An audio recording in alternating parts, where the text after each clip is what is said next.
Hello, good evening and welcome to UPfront with me, Raymond Aqua. Today, we'll actually do a proper assessment of the 6-month stay of President Akufo-Addo and his government. And I'll be telling you about my guest after this short break.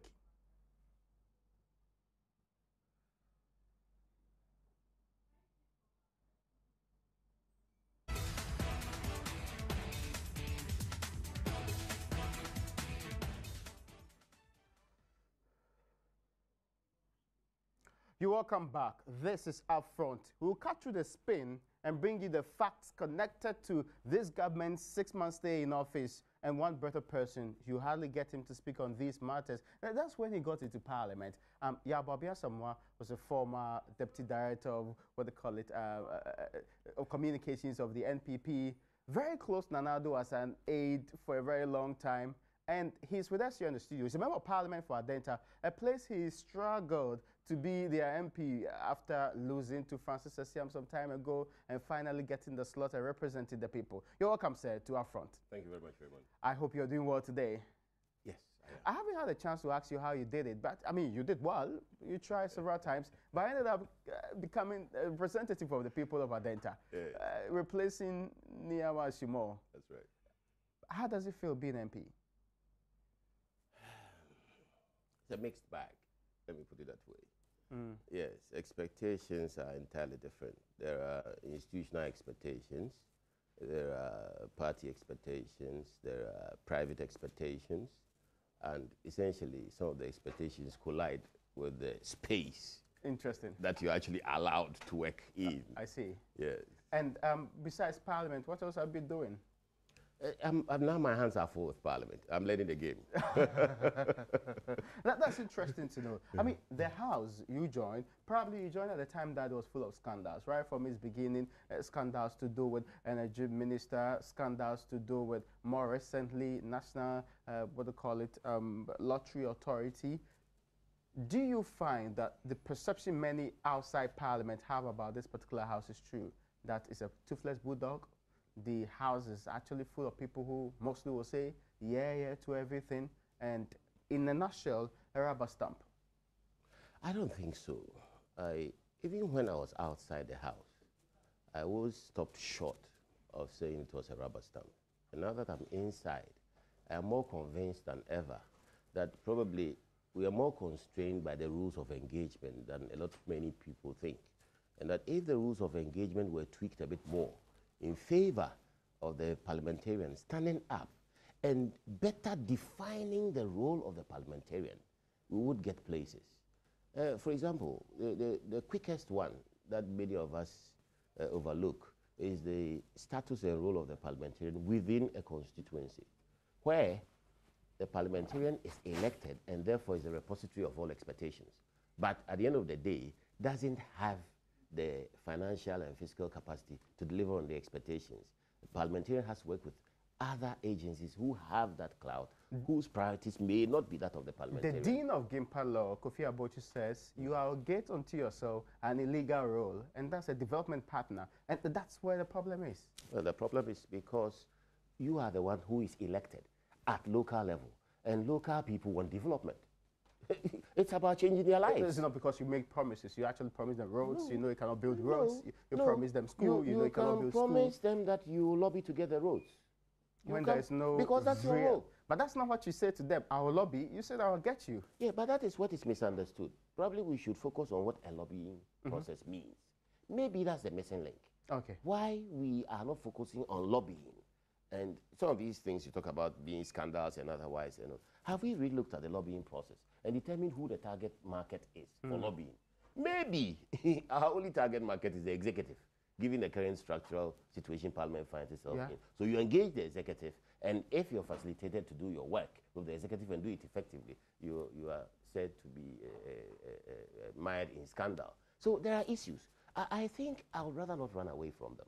I think we need to interrogate those issues. Interesting. Your perspective of it looks like, I mean, it's lobbying, it's standard practice elsewhere in the US and other places, but here is downright corruption and bribery.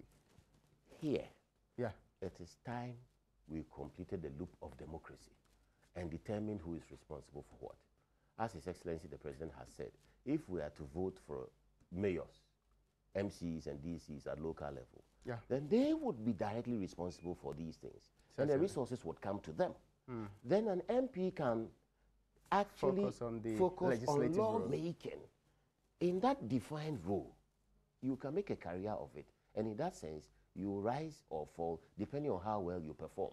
But if you have an MP, a jack of all trades, who is accountable at local level but doesn't have the resources, then you have real deep problems. So it is. So I say that's a compelling factor that pushes them to engage in some of the things that we have had difficulties with. I am saying we haven't interrogated the structural deficiencies well enough. There will not be any justification for a member of parliament or a committee in parliament demanding 150,000 Ghana cedis to review. I am not in a position to determine that. That I understand happened in the last parliament. I'm not in a position to determine that. But I mean, this is a new parliament to a parliament that's already taken allowance in code for things that later on determined to be otherwise. Raymond, my position now at this table is that my limited experience of parliament, 7 months into parliament, I am strongly of the opinion that the structural misalignment is a major factor on the ability and credibility of an MP. And that if we don't address those structural misalignments, then clearly we are headed for a situation where commentators can say we are rubber stamp, we are stupid, we are only there for our own, the kind of comments we are hearing. And when they say that, you exercise your contempt powers and drag them before your committees. Necessarily. The power that you, being a lawyer, would know is very unfair. Raymond, not necessarily. And mostly exercised arbitrarily. Not necessarily yet. I don't know how the last process will go. Okay. It would appear that somebody is seeking to preempt that process. But I am insisting that we need to interrogate the process. And from this conversation, I'm going to try and sit myself down and write something so that the public space can interrogate this process effectively. Because otherwise, if these perceptions congeal, and the assumption is that we are a self-serving bunch of people, and that notwithstanding what we say we do, that is who we are, it really will not inure to the benefit of the future. The Speaker of Parliament in 2014 wrote an article, and he's a very respected person in political science, in law, and also because he's of experience even in politics. The Speaker wrote an article titled Parliament of Ghana, Quo Vadis, i.e., where are you going? In that article, he enumerated problems with the House, before he became Speaker anyway. He also said that Parliament was failing to live up to expectations. He considered that there were some important query and scrutiny Parliament was supposed to do, and cited several examples. That Parliament, due to partisanship, failed to do so. He only referred to partisanship as the main problem? Not only that. Yes. Did he talk about the structural misalignments? I believe strongly that there are constitutional, legal, structural misalignments. Which ones are these? You've mentioned it three times. This is a theory I'm developing, Raymond. I want to know about this particular theory. I didn't come into the studio. I'll talk about that, but since you actually bring it up, let's have even for example, a discussion on the legislature. Yes. Even for example, how we engage our public. Parliament finds it difficult to engage its public until a law comes into the chamber. And most of the time, I don't get a chance to even see a copy of the law until you guys will say this is the content. An MP is allowed to make a statement of interest on a matter of interest in the MP's constituency. You make it, and what happens? Is it rigorously debated? Does it end in action being taken to remedy that or otherwise? So there are... Is there a problem with that? Because this week, I see your colleagues, 18 of them, have questions for what they call the various ministers about 8 ministers. From statements. Yes, I get your point. But I'm saying that you do other things too. You can call a minister of state to Parliament, answers, and demand accountability. Yes, but you can have the upfront process, the pre-question process, the pre-statement process, during the substantive issue, and then the post. I'm saying that the structures are such that MP's engagement on the pre is very limited. Oh, okay. And not qualitative enough. And probably to meet those difficulties, this informality behind the scenes with going to workshops in order to expose it and the allowances with the transportation. That's where they take the money, we are told. These things come up to meet a substantive gap. Since you went into Parliament, have you been to any of these workshops? I have been to. Have you been paid money for any of these workshops? I have been to workshops. Have you been paid allowances for any of these workshops? My transportation has been paid. Where did you go? Senchi, no, the big places? I haven't been to Senchi, but I have been to workshops. as to the venue. Did you feel that you were being paid to pass a law? No. You didn't feel that the payment was an influence? No. Was it in dollars or cedis? Oh, please. I just want to know. Oh, please. Because I'm told. Dollar yes, some of them, no, some of them say that they give dollars. And I haven't received any dollar from anybody. That's preposterous. I haven't heard that yet. Really? Okay. Your colleagues say you are new in Parliament, so it's understandable. I mean, this conversation is something we should continue some other day. Yes, because I believe... You don't think Parliament is failing in this role? I think, given optimum conditions, legal and substantive, Parliament could do much better. What is the current status of Parliament, to your understanding? 60%. 55, 60%. Your views doesn't represent those of the people. For a very long time, the CDD's Afrobarometers have actually weighed heavily on Parliament on the other performance level. That's the gap. That is why I'm saying that if Parliament doesn't address this problem about the misalignments, which will then address the perceptional problems, then we may be headed for a cliff. We will fall off a cliff because you are in there, you experience the difficulties, you experience the structural misalignments, you experience the legal constraints, but people out there have expectations. When I started, I said we have different publics whose expectations we probably are not meeting. Okay, that's interesting. Yes, instead of trying to fix this problem, you are more interested in hauling people before your contempt committees. Please, people have different ways of... No, I'm not in a position to... I am not individually... we are having this conversation not in the context of me speaking for Parliament. I get your point. So it's unfair to say we are interested in hauling. But that's what happens in the House. But that is... Yeah, their parliaments have different identities. Yeah. Yes. So last week or so, a member... Yes, Rascal made that representation, and Speaker has referred it to the leadership. This is the 7th Parliament. Nothing has taken off yet on that one, and already I understand that some sort of apology or other has been rendered. But personally... You should let it go? No, personally, I am saying that from that incident, I have begun thinking deeply about these perceptions, and therefore, it's not a closed shop. You have different publics expecting different things from parliamentarians. I get you have a civil society public expecting certain institutional outputs from Parliament.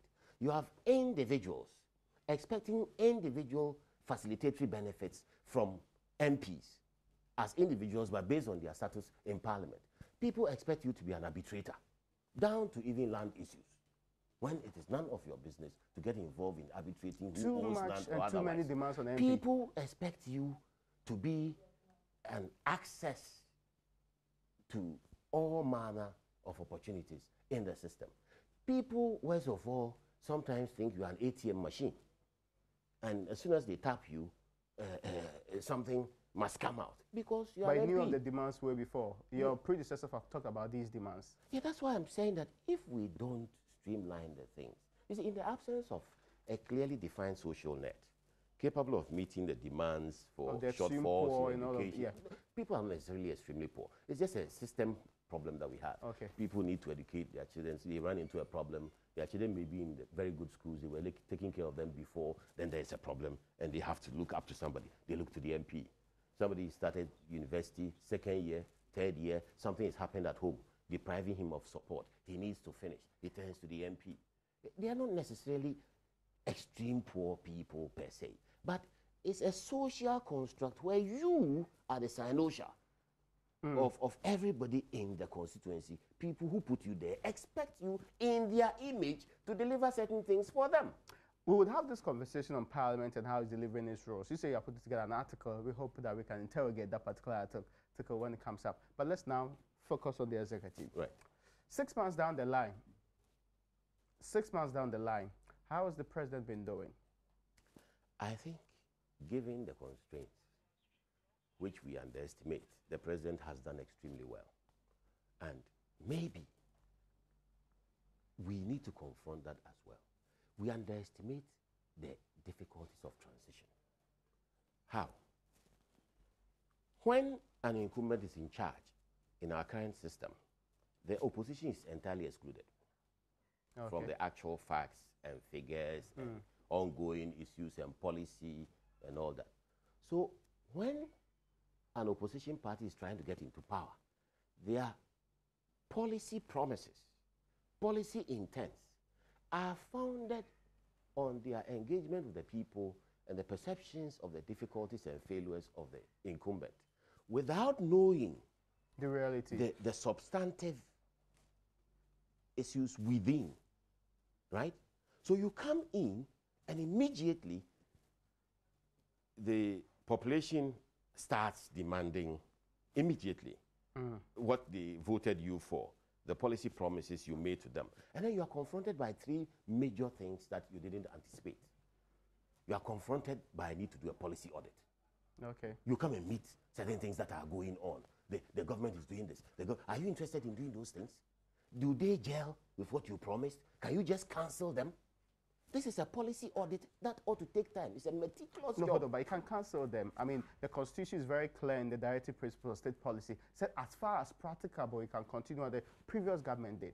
Yes, but I'm saying that it is a practical reality that you have to confront. Okay. And the time frame for confronting, to determining whether they are good enough to continue or whether you should cancel. I'm not saying you don't have the right to cancel. I get your point. But the time frame for this determination is not 6 months. It's a continuing struggle. 2, personnel. You come in and immediately you are confronted by suspicions, mistrust, distrust, and the question of whether or not the personnel you've come to meet buy into your vision, are interested in helping you carry on what you have come to do, or are more interested in mopping up what you are leaving behind. What do you think should be done in that case? Clear all, recruit your own? We need to discuss it. We sincerely need to discuss it. Because now here we are. I'm an MP.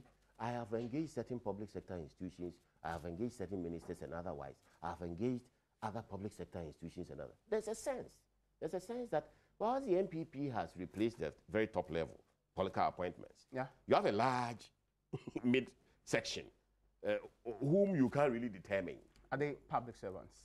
Public servants. Yeah, but that's the other thing that we underestimate in the transition. We are assuming that those public servants who have been doing something else for so long will simply suddenly switch and be doing different things immediately, when we didn't expose them formally to the intent of the previous person or of the incoming person.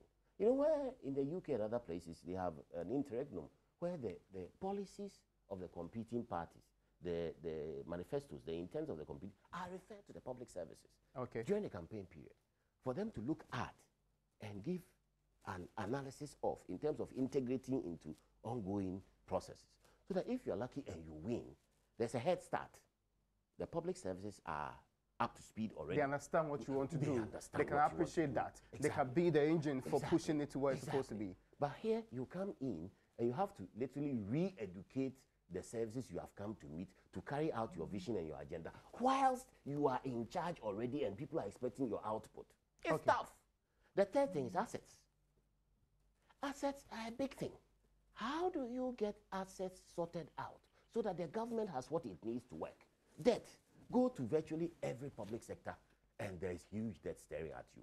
How do you confront that debt? How do you pay the debt down? How do you start doing your own things according to your intent and your promises?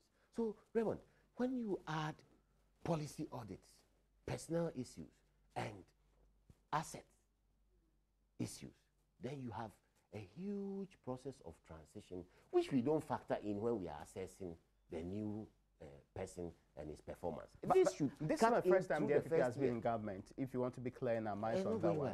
It's not going well where it matters. You were in the vice president's office, the previous Akufo-Addo administration. Yes. You knew of the situation there. You knew of what happened when Jerry Rawlings left office and the MPP had to come in. The MPP is not new to governance. Some of these things you should anticipate and probably work on ahead of time. We haven't done it yet. We have been fortunate enough to run a constitution for 7 elections. Yeah. This is a happy development for us. But over the past 2.5 elections, we've realized that we have fundamental difficulties that we have to realign and resolve the constitution. I get your point. Unfortunately, we haven't come to grips with those issues. So, yes, we know them, but we haven't solved them. We haven't solved them. It is a fact that we are confronted by a situation where we don't even know government assets. Sunk assets, there are assets scattered all over the place. You can't trace, you have documents in the land secretariat burnt to ashes. You can't even trace government properties. There are so many things. Debts, you are now in office and you begin to find debts that are piled up that have not been declared to you in handing over notes, you know, and you find that your ability to implement your own program depends on your ability to clean up. And what this happens to to all be. governments, to be clear. Well, and I think that we need to factor it in more. I get your point. In spite of all that, the president is at work. But some will say that all that you're doing is giving us alibi why the government has not delivered yet.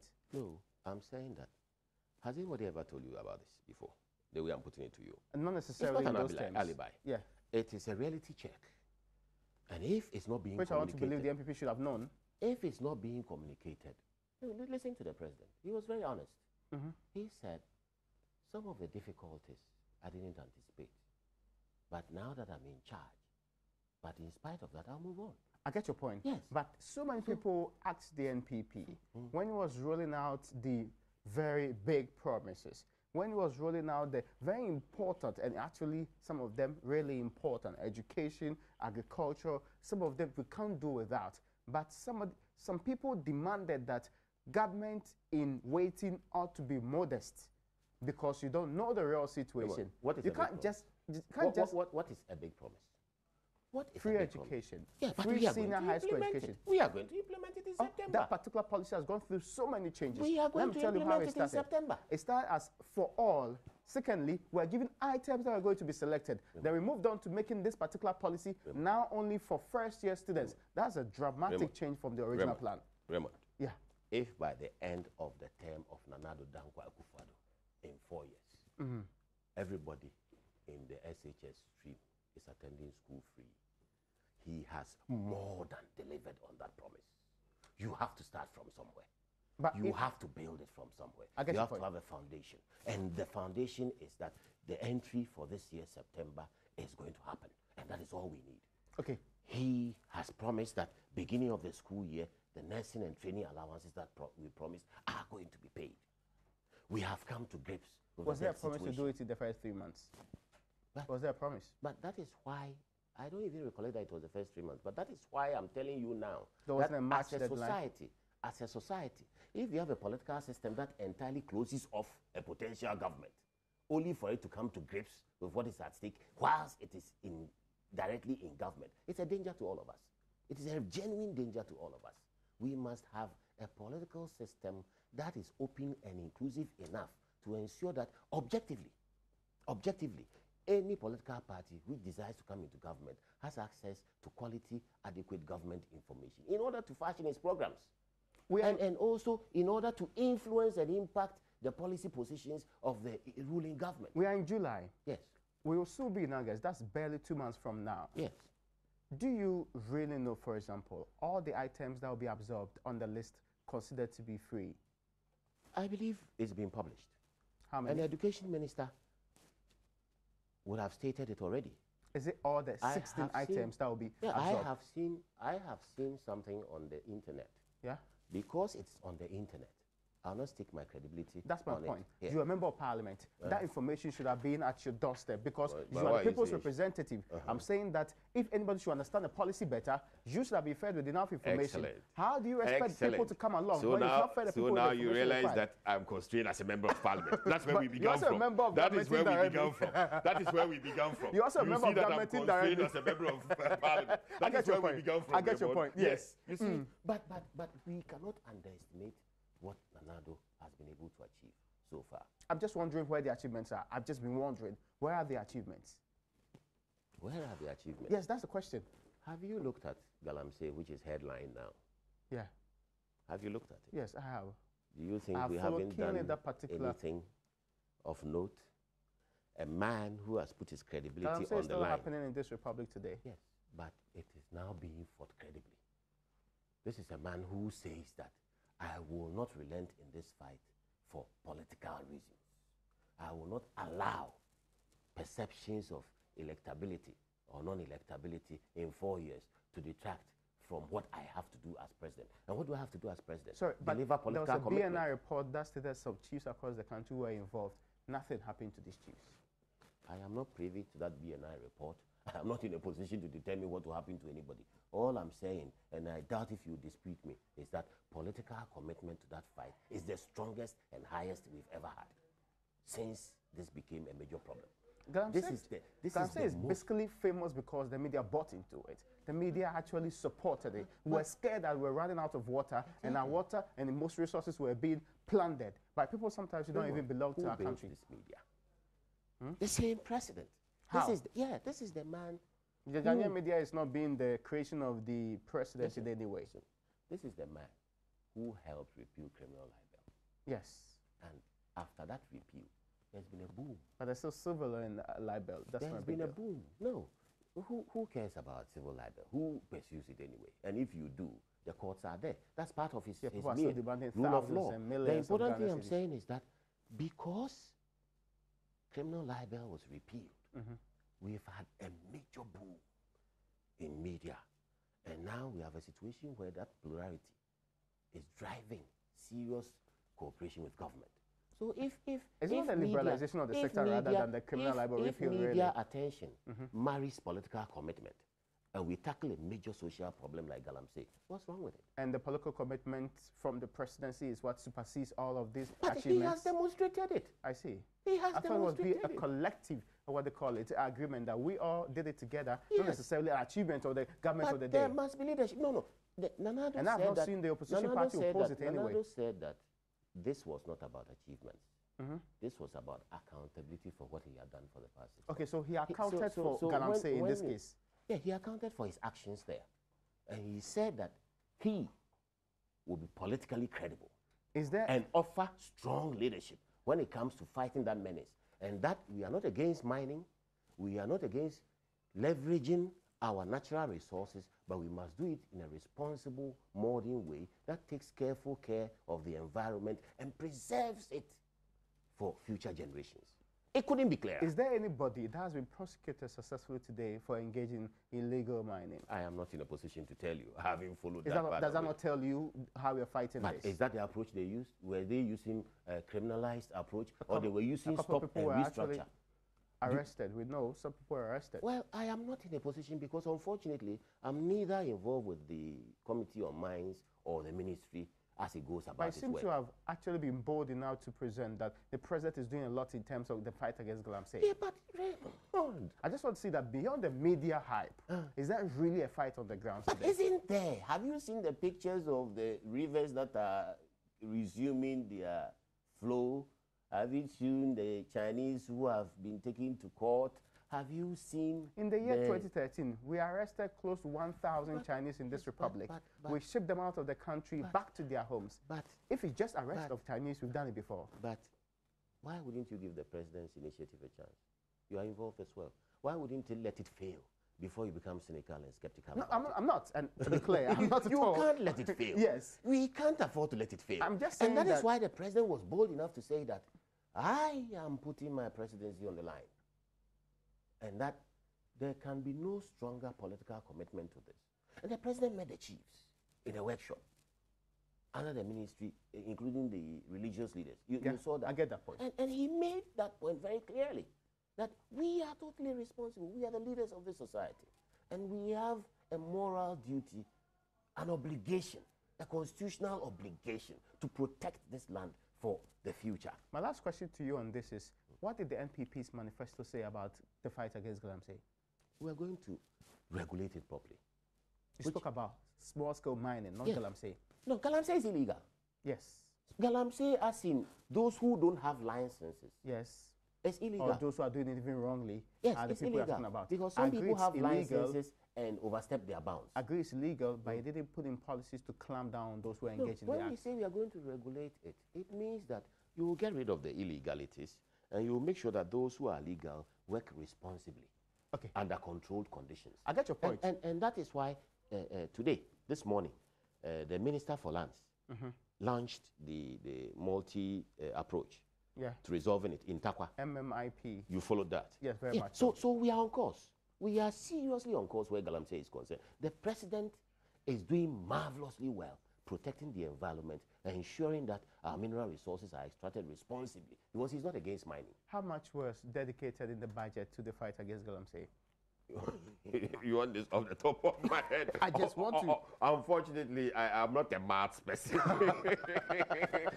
you are touching me in a very soft Navy sport. Maths. Yeah, I get your point. I just want to know that beyond the talk, a commitment could be made specifically in the amount of money dedicated to the sector. That's the more reason I asked you that question. But we can move beyond Galamsey because it looks like that's where you see the high marks. Oh, that's beyond Galamsey. That's lots. In the economy? Yes. I think Dr. Baumia is doing fundamentally well in the economy. Oh, yes. How so? You know where interest rates, my interest rates have fallen before this government came into power. Yeah, but how fast have they fallen? And where are they now? The Treasury T-bill rate from 22.8% to 11.9%. Which month was this 22.8%? Last January. Why are you choosing last January? Well, that is what why not end year? Because the government ends a period. But we are looking at 6 months, so we are comparing the same periods. No, sorry. That's what you do in economics. You compare the same periods. Hold on. You're looking at January to which period? To June. To last June. year. Yes. That's the comparison that we're giving. And you're saying that the January to June of the NDC was 22.8? I thought you were going to take it per month. How? Well, I'm not an economist. I depend on the figures. Yes, I get your point. Out in statistics. So I'm not here to argue methodology. I wish if you could, here for to example, argue methodology. Yeah. No, I will not get drawn into methodology. But it matters a lot, so that people understand exactly what the achievement is about and what is anchoring this particular figure when it's put out there. I can regurgitate all the statistics that the Bank of Ghana, Statistical Service, and relying on His Excellency the Vice President's speech and approach, has put out there. That is my responsibility, and that is where my duty ends. I do not have a mandate to go beyond those figures and examine how it's put together. No, I don't. You're a wonderful lawyer. You're a great brain. Yeah. You don't think things on face value. So you don't think things on face value. I get inflation figures and then I go and look for the basket. No, is that what you're saying? No, I'm only saying that, for example, when you are giving figures, for example, January 16, I would have expected that he told me that in December 2016, this was the figure. Because that was end year for the government that you're comparing yourself with. Yeah, but why should I compare the end year to mid-year? That's what they don't normally do. No, that's actually what they do. They compare end year to mid-year. If it's year on year, no problem. Raymond, I didn't know you were such a fantastic economist. No, but, no. What I'm trying to say is that, as far as I'm aware, yes, you tend to compare economic indices in the same time frame. Yes. As in the past, base, and the current. Yeah. That's but what I understand. in this case, we're actually comparing January of 2016 to June of 2017. Because that is what we've been told. That between January and June, we are looking at January and June, we are looking at 6 months performance. I see. We are looking at 6 months performance. This is the that is why we are cutting it off for that point. 91 T-bill, and you're looking at 6 months performance. Within that period, in 2016, dropped dramatically. You're not aware. I get your point, but hold on. In the December T-bill rate, interest rate you're talking about now, it was actually 15% and not 22%. Well, I'm not in a position to comment on December because I am not in a position to do so. I get your point. But, okay, so beyond these basic indicators, which other thing will say in the area of economic performance? The new approach. You forgot about exchange rates. It's a very important thing. Yeah. The CD is actually galloping against the dollar as we speak. What are the rates now? It's 4.435. I checked yesterday. And in January when we took over, it was? Oh, it was somewhere around 4.29. So more or less within it went up to within 6 months. Within 6 months, yes, you have a depreciation of 0.02 percentage points. No necessarily. And you are calling that galloping. No. You've seen a horse galloping before. It's been fluctuating for a very long time. You are galloping. I think most people agree that it's not just the rate of depreciation that matters in this particular case. It's how inconsistent and unstable it is. And it's been very unstable in this particular because time. You are fixing the debt. Because for me, the debt is the biggest problem. And the approach to the debt is the way to go. You understand? Restructuring the debt so that it's longer term and does not hamper your ability to invest in new ventures. So you have a very successful $2.25 million CD that's being contested by the minority in all those reforms. That's their problem. They have a right to contest anything they like. But the substance of it is that they have a case? It was no. Really? It was a wonderful injection into the economy. And more of it should come. And that is why now 2.5 billion is being prepared to retire the energy debt, a legacy debt of $2.4 billion. swallowing the energy sector. Without an energy sector, your economy will not move. So you have Nana-Addo here doing proper financial engineering. It's interesting. Proper financial engineering to manage the debt in order to free space for us to have genuine investments. Look at the area of one district, one factory. Oh, you want us to go there? And the approach. Oh, but there's nothing. But what has happened? A lot. What has happened? A lot. Where's the district? Factory? The foundational approaches have been made. Secretariat has been set up. Yes. Government itself allocated funds. Then is there a single district in this republic that has a factory set up? The private sector has chosen, government put in $100 million. Listen to the figures. I get your point. Yes, the private sector wouldn't normally jump up at anything. They have promised to pump in $340 million. And in this particular case, it includes banks like the UMB the and Chinese the ADB. government. Yeah. The Chinese government, under the auspices of the Ghanaian government who are negotiating, is offering the AGI, not the government of Ghana, but the AGI, a credit line of $2 billion as leverage for one district, one always factory. Made until we get the money in the country. If you're not credible, you won't get the office. I see. The Chinese detained a loan of $2 billion from the last government to get all of the office that was told that hit. The CBD loan, for example. What happened to it? Because they were not credible. But you've not gotten the money today. This government has not gotten the money today. But we secured a commitment to release it on the last trip of His Excellency Dr. Baumia. I thought there was only an MOU that was signed. But an MOU, how do you get to the point of an MOU? You begin by talking to somebody. Then you sit at a table. Then you agree some basic terms. Then you ink it. And then you move forward from there. And you have contracts. When are we getting the money coming in? Well, unfortunately, I'm not the Chinese president. I get your point. But I wanted to have a proper appreciation of, because commitments are really actualizing that commitment. I think it's in the interest of this government to get those commitments, to get those MOUs translated into implementable contracts as fast as possible. It is in our interest. I get your point. Right. Now let's look at corruption. There's not single factory built.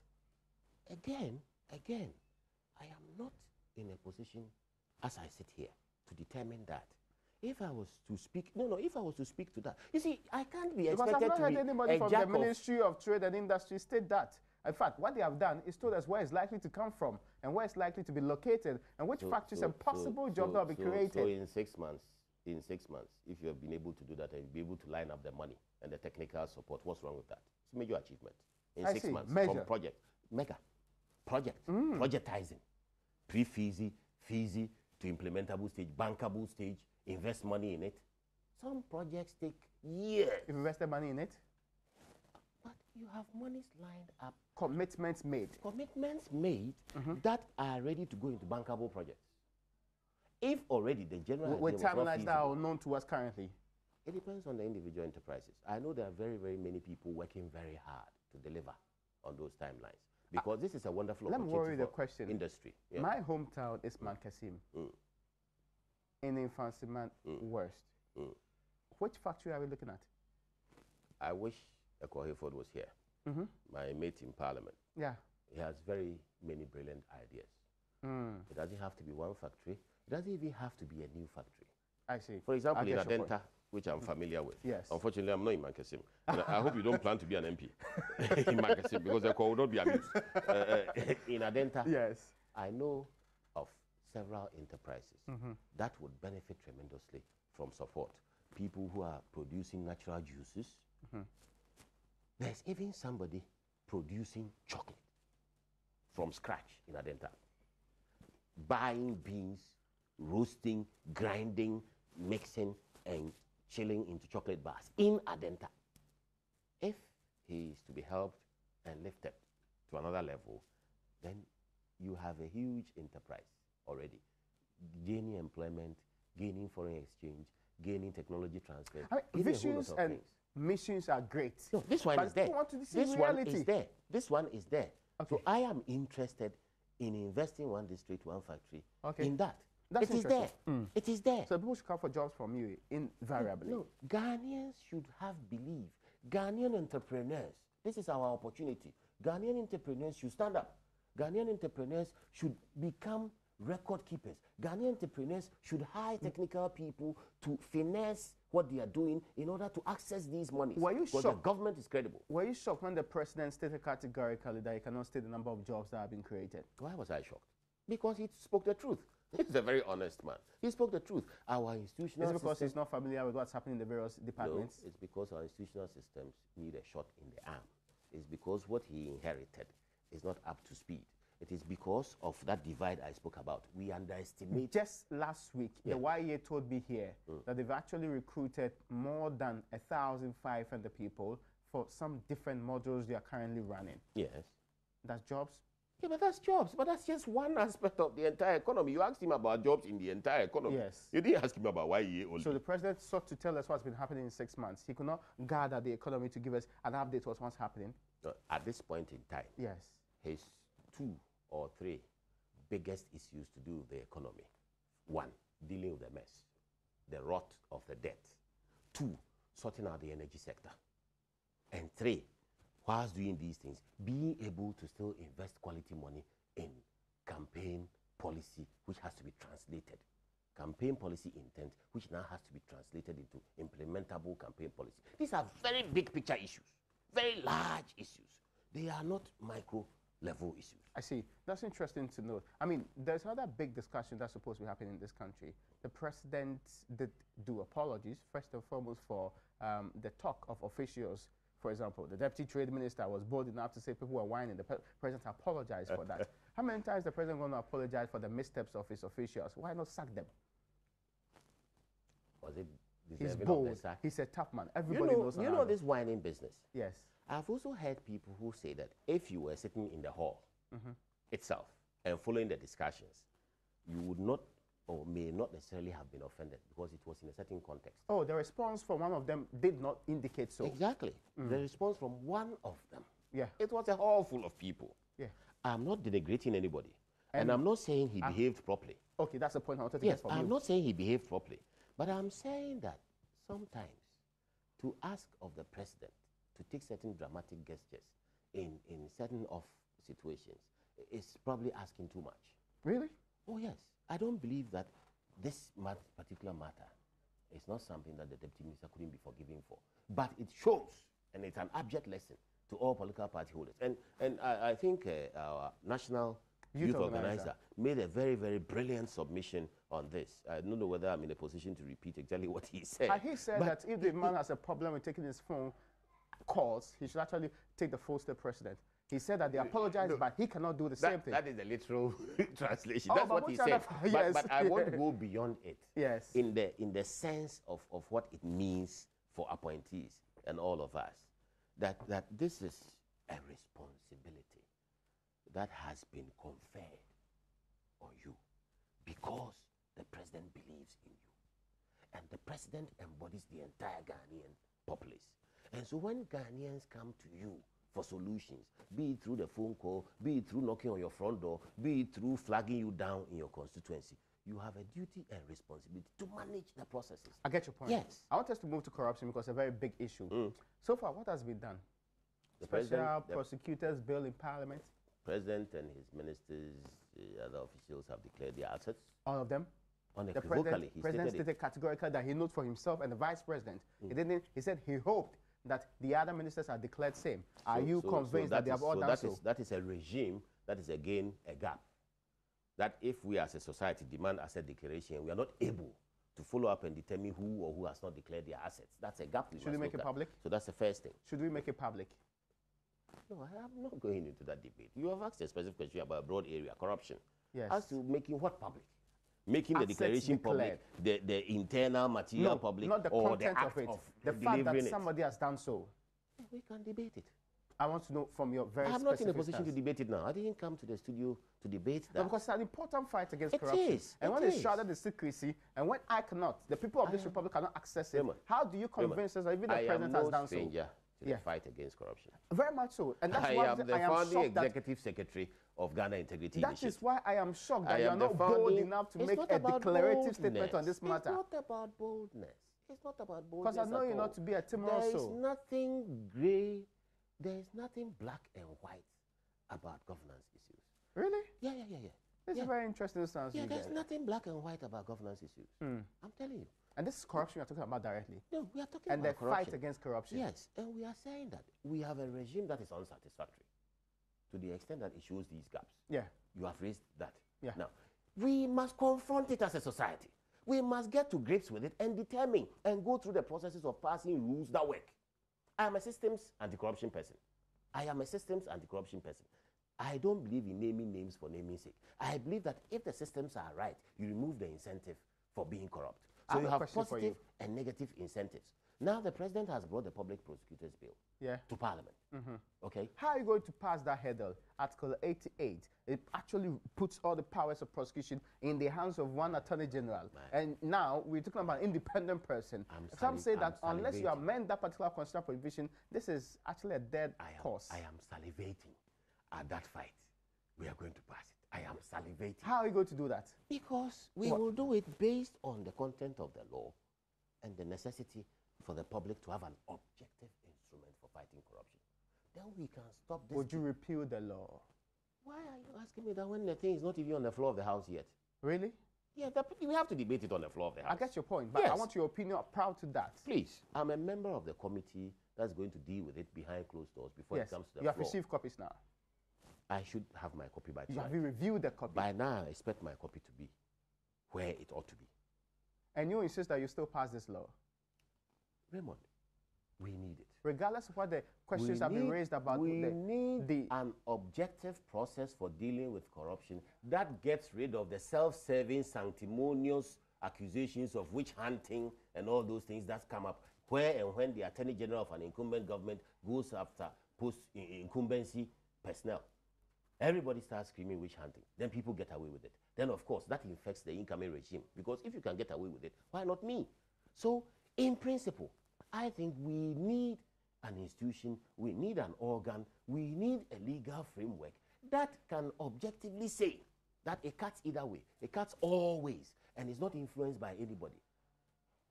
I believe that given the expertise in the Attorney General's department, that bill will clear the hurdle of Article 88. Really? But you can't tell me how. You can't tell me how. No, because I haven't read it in total.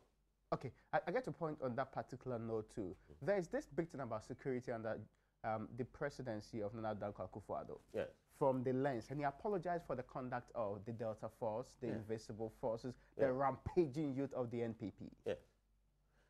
It's very interesting, the standards that are expected of the NPP, and therefore the fact that the NPP stands up to those standards. I don't get it. I shouldn't be equalizing here. In my Raymond, very you young, live in Ghana. Yes, in my very young stage and life in this republic, I shouldn't be I have not equalizing seen any young group of people in a democratic society since the Fourth Republic go to a courtroom, throw out what they call it, people who are standing trial. Which time did they ever happen? Please, it doesn't have to be the same thing. We have a country where people enter government offices, where a minister of state is sitting, take tender documents, property of the state, bring them out to the forecourt of the state building and burn them and wait to get it all burnt to ashes and move away. And nobody takes anything from them.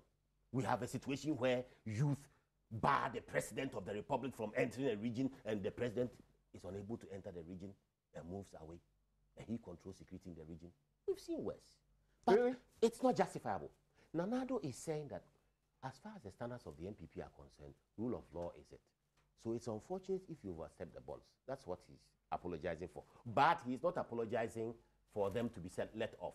He's saying that wherever anything of the sort happens, rule of law must take its course. The police must act. And here... The police seem to be very disabled in fighting. And here, it's a wonderful... And Parliament seems to be watching from the sidelines with glee, actually. Parliament? Yes, I get the impression. We keep going back to the old discussion when we started. You see your expectation of Parliament. We should do policing duties now. No, I expect that you should haul in the Interior Minister, get to crack the whip when the need arises. When ministers of state tend to say, as the minister told me before, that they are still waiting for evidence to prosecute people who have videos surrounded everywhere in this republic.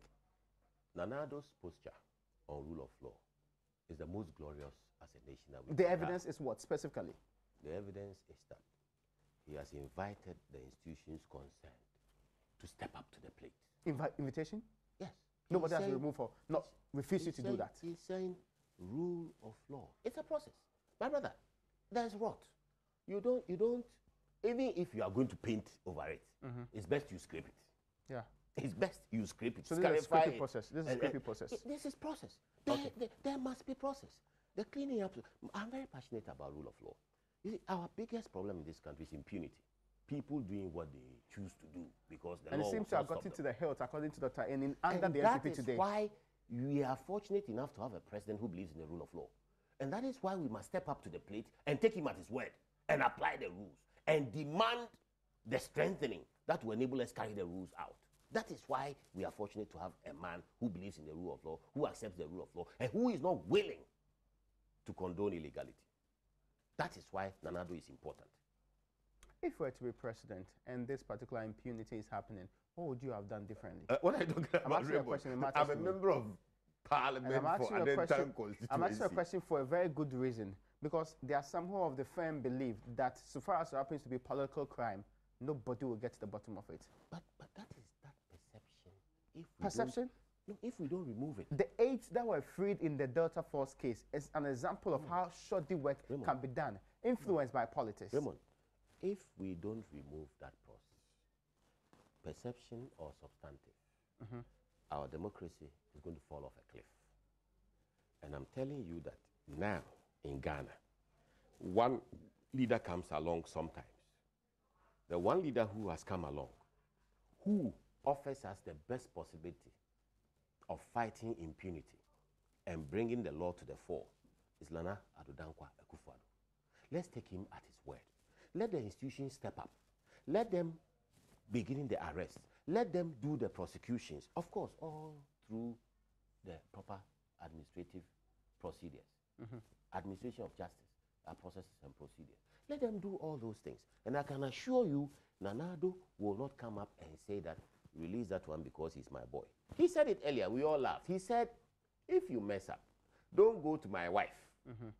You understand? Yeah. Because that's what happens in this country. Okay. I get your point. I know, but because I'm actually round up on this particular conversation, I have to do it in a matter of seconds. Forgive me, yeah. Right. But my final question to you, there's currently some mobilization within the Electoral Commission to get rid of the chairperson of the commission because they think that she's been engaged in some illegal and other forms of acts which are not, which brings the office that she occupies into disrepute. Happily, the Constitution provides for those things. If she's innocent, will you be happy if the Electoral Commission boss goes? I'll be happy if the constitutional process brings out a very fair process. To the extent MPP that against the Electoral Commission boss? The MPP is not against anybody who is doing their proper job in the right way and following standard operating procedures. Okay. The MPP is not against anybody of that nature. The MPP has a track record of working with everybody, provided they do the right thing. When are we hearing of the Right to Information Bill? I am not in a position to say it because I'm not of the executive who will bring it to the floor of the House. You don't know when? I can't They've tell. not told you when? We're told it's supposed to pass this year. I can't tell. Yeah, I want to appreciate your time with us here, and we sure should get you back for more fiery discussions. You'll be hiding from us in the most part. I'll be resting. All right, so it was tough. Back to you. It was tough. Ladies and gentlemen, that's where we tie the nice ribbons on today's edition of UpFront. Many thanks to you for joining us on this one.